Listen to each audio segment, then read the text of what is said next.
A lot of news this week. It has been an extremely busy news week here. I want to try to touch on all of the major topics from over the week. Day 350 of the full-scale invasion of Ukraine by Russia. Vladimir Zelensky has arrived in the UK on his first visit since Russia's invasion to address Parliament and to meet with the Prime Minister. So not only is he there to meet with the Prime Minister and discuss topics related to the war in Ukraine, but he's also meeting with Ukrainian troops that are being trained by British Armed Forces currently in the UK. Sunak, the Prime Minister, will expand the training offered by the UK to include fighter jet pilots and Marines, ensuring Ukraine has a military able to defend its interests well into the future. Russia has demanded that the EU embassy in Moscow stop spreading what Moscow regards as, quote, fake news regarding its military operation in Ukraine and has threatened to expel U.S. diplomats. Article here coming from the BBC talks about the preparation of a Russian offensive in eastern Ukraine. Tens of thousands of Russians are being sent to eastern Ukraine as part of an offensive planned after the 15th of February, according to the Ukrainian governor of the Luhansk region. Quote, "We are seeing more and more reserves being deployed in our direction," said Serhiy Hadai, who expected a three-pronged Russian advance. Ukraine has warned repeatedly of an imminent offensive in Ukraine, but there is widespread skepticism of significant Russian success. But the UK said, quote, "It remains unlikely that Russia can build up forces needed to substantially affect the outcome of the war in the coming weeks." Chinese spy balloon was first spotted over the continental United States and subsequently shot down as it moved over the east coast of the United States. And this is some upscaled footage that somebody had shot. Let's take a look at that. So you can see here the balloon flying along and then a missile striking the balloon. The balloon was shot down by a F-22 Raptor, a U.S. Air Force F-22 Raptor.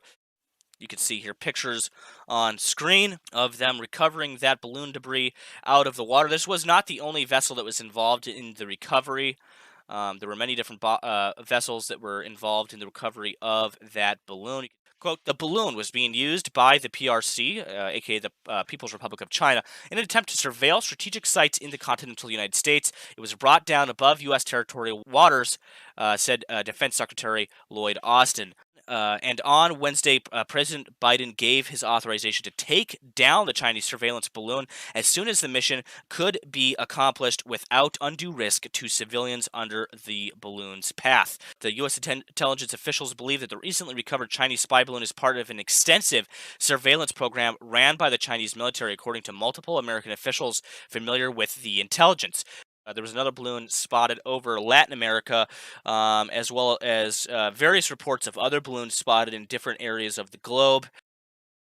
Here's images, so we have some video to show you of a Chinese balloon hovering over Taiwan. CNN obtained images of Chinese spy balloons recently shot down in the use hovering over Taiwan in recent months.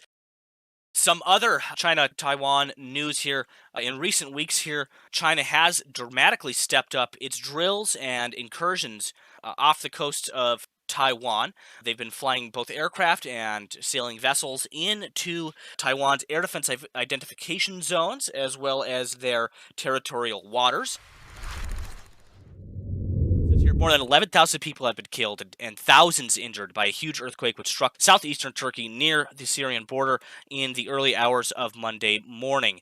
It registered nearly 7.8 magnitude, classified as a major on the official magnitude scale. It broke along the 100-kilometer, 62 miles of fault line, causing serious damage to buildings near the fault. You can see here on screen a map of where the first 7.8 quake and the second 7.5 quake occurred. Many aftershocks came in the hours and days after the quake, which continued to damage infrastructure and cause deaths and injuries there in Turkey. Professor Joanna Farr-Walker, head of the Institute of Risk and Disaster Re-Education at University College of London, said, quote, "Of the deadliest earthquakes in any given year, only 2 in the last 10 years have been equivalent of magnitude of the one in Turkey and 4 in the previous 10 years. But it's not only the power of the tremor that causes devastation. This incident occurred in the early hours of morning when people were inside sleeping." Health Organization is deploying medical teams in 3 flights of supplies to Turkey and Syria in a race against time.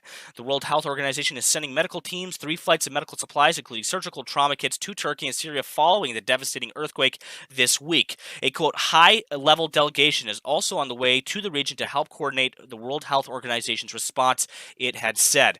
The agency is sending $3 million to help support the emergency response and is working with partners to provide specialized medical care, according to WHO Director General Tedros.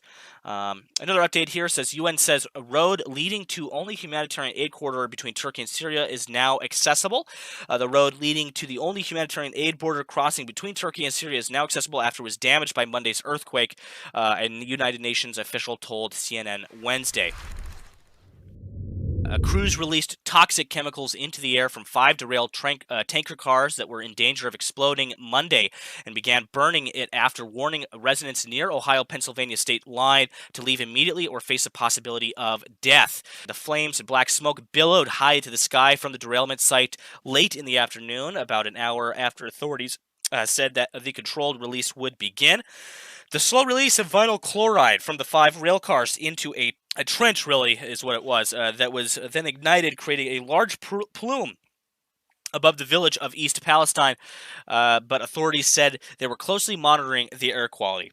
Thus far, no concerning readings have been detected, says Pennsylvania Governor John Shapiro. However, he urged Pennsylvania residents within a 2-mile radius of the derailment site to shelter in place and keep their doors and windows closed. While the flames that tore through the 5 cars of derailed train that were carrying a potentially explosive chemical have died out in East Palestine, Ohio, officials say more data is needed on the area's air and water quality to lift evacuation orders. After Monday's release and burn of a toxic chemical from the derailed train cars, authorities said they turned their attention to making sure that the air within the evacuation zone is safe for residents. I think that's about it. I think that about sums up everything for this evening. If I missed anything, guys, send me a message.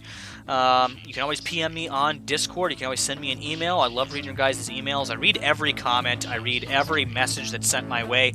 Sometimes I get bombarded with them, so it takes me a little bit of time to get back to people, so bear with me. But to everybody that tuned in this evening, guys, thank you so much for stopping by. Until next time, you are watching Nemico Network.